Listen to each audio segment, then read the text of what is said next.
older, see life is what you make it, and if you make it death will rest your soul. You're in the Gray Zone.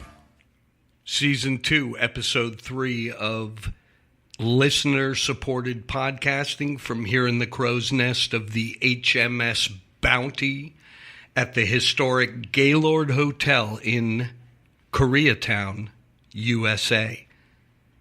I'm Mark Ebner. I'm an award-winning journalist, a New York Times best-selling author, and a private investigator.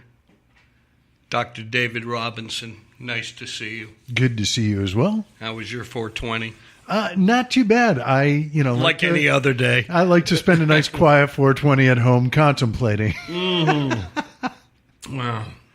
Well, hey, did you get paid yet today? I haven't looked. Okay. I will look into that as you take us into the wonderful storyland of Hollywood. Awesome. That's how it works. I paid the doctor, and you, listeners. You can tip the monkey on the way out to keep this podcast going. markebner59@gmail.com via PayPal. Venmo the same. Or you can become a show subscriber on Patreon, www.patreon.com/Mark Ebner. Cool. If you got no legal tender to tender, don't worry about it. Tell a friend about the show. And we're good. So, let's jump back to 1995, shall we? Let's.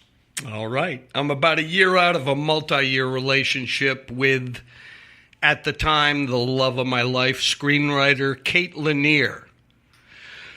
Long story short, she wrote the theatrical Tina Turner biopic, What's Love Got to Do with It?, leaving me asking the very same question.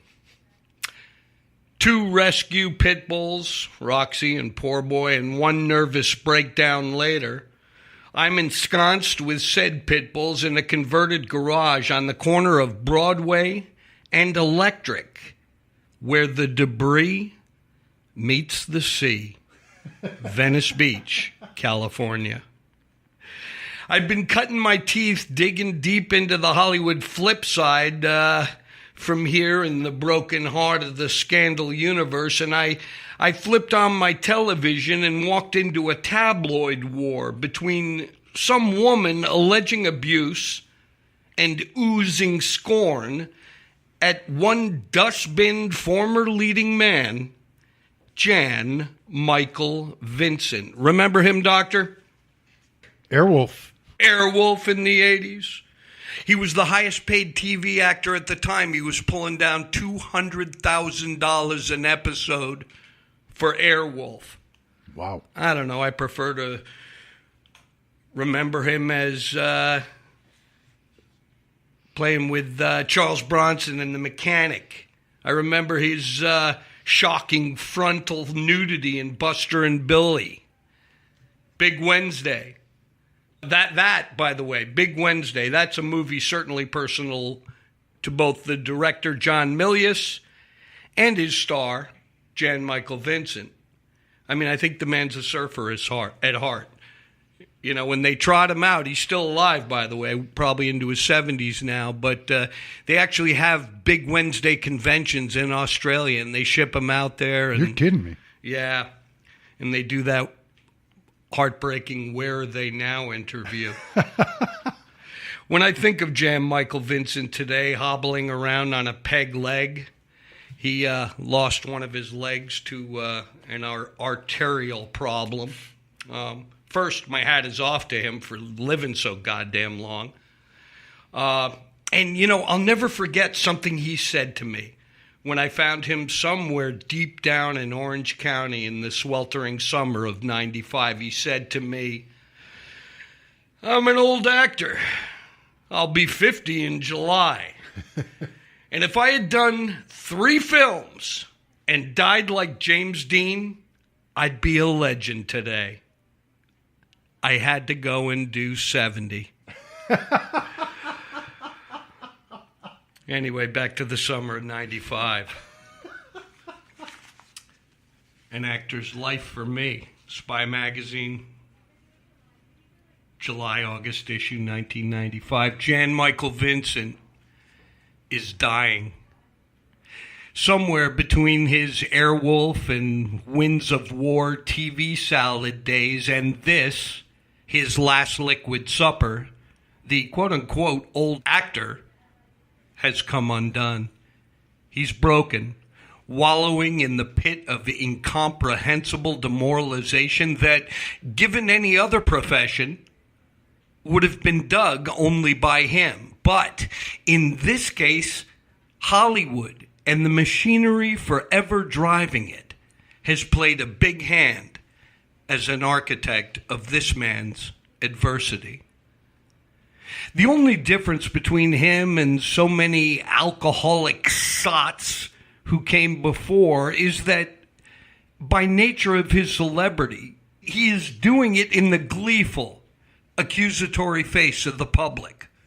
We who line up on the sides of Freon, the all-too-familiar Broncos, as they careen a path of destruction straight to hell. We who hold in our minds an image of the young, beautiful, intuitive actor who came of age in some of the manliest starring roles in history, his breakthrough lead in Buster and Billy, as well as The Mechanic, Bite the Bullet, and the seminal surfer film, Big Wednesday. Currently, Vincent is planning a sequel to Big Wednesday, but consider him blessed if he makes it past Monday. Oddly, what pulled Vincent out from beneath the shrink-wrapped anonymity of the straight-to-video dustbin and thrust him back into the dubious spotlight was a Bronco incident of his own. He drove one straight into a wall off the Pacific Coast Highway some months back. Airlifted out of Encinal Canyon with a crush through the windshield face and a detached retina causing blindness in one eye, Vincent was on a movie set the next morning. Fully rewritten script, accommodating his stitched-up face in his back pocket, Vincent was somehow propped up with co-stars Dom DeLuise and Chad McQueen, interchange hack actors freely here, in front of a camera that never blinks, let alone flinches. After the wreck, Vincent's wife of 9 years, Joanne, in short order, filed for divorce, got a temporary restraining order, and started flogging her story to the tabloids. Vincent, meanwhile, had some serious drinking to do. And what's happened to him in subsequent months brings the wreckage of his past to the forefront with little or no consideration for a man whose bones have been picked clean by the vultures of Hollywood. So, Jan Michael Vincent is hiding. Deep in the broken heart of Orange County, I found Vincent, adrift amidst the stuccoed sameness of one of its mission-style housing developments. He looked as out of place, shell-shocked, and bewildered as the coyotes who once roamed freely before the bulldozers and southbound traffic came to crush their spirits and leave them for roadkill.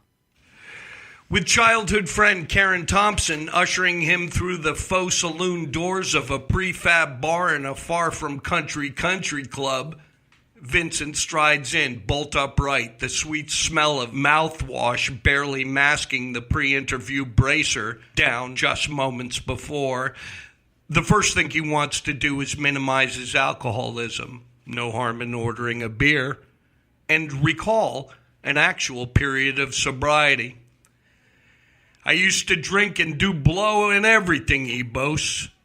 Then I went without a beer for 2 years, and that thing happened with my wife, and I was off again. I know the feeling. Oh, why? Why, Jan? He says, I got tired of everyone pointing their fingers at me. Behind Vincent's dark shades and trace plastic surgery scars is a world of self-inflicted hurt. He shakes so badly he nearly knocks the tape recorder off the table he clutches. All other support systems long gone.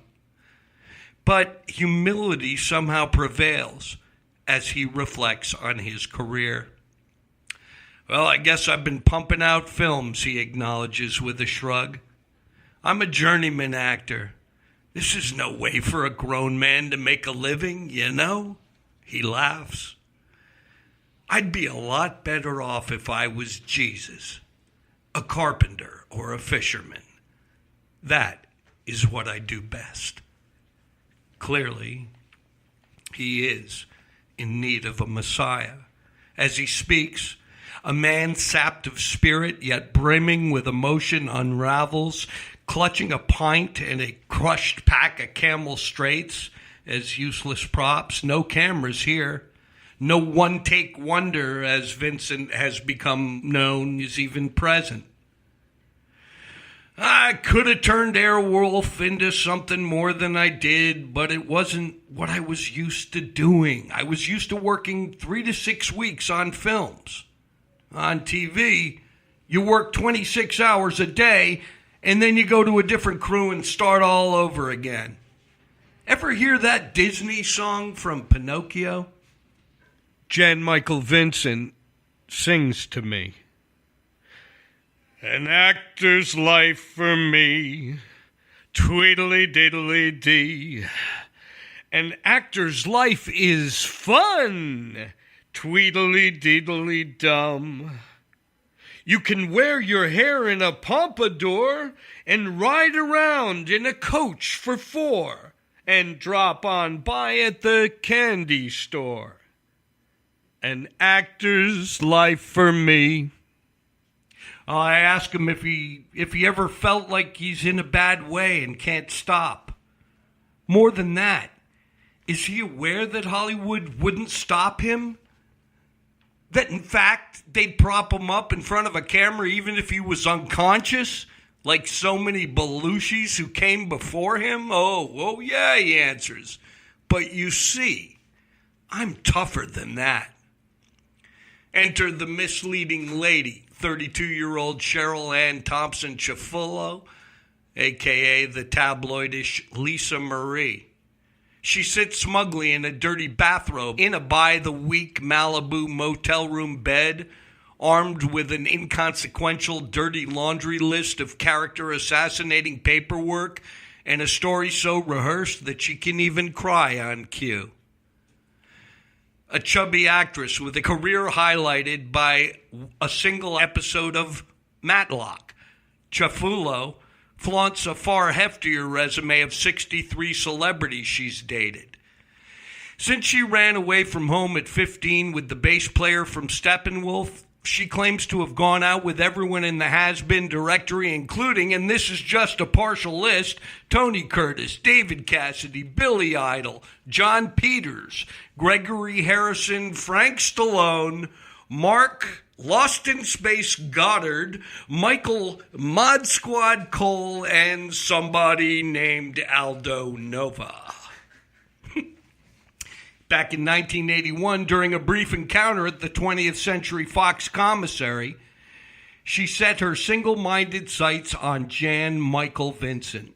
She waited and dated until she had heard he was in serious trouble.